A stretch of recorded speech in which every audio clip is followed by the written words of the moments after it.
Kenya, Wabozi, Masina,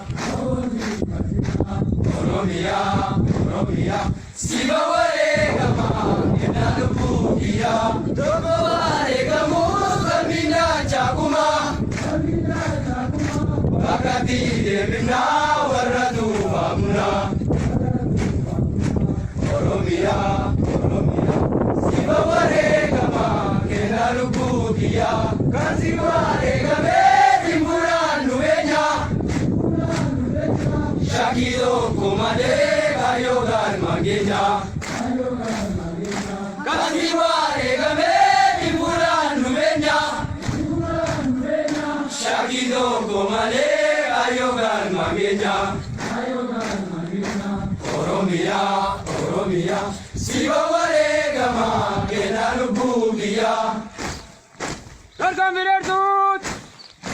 Gitti. Erkan birer tut. Gitti.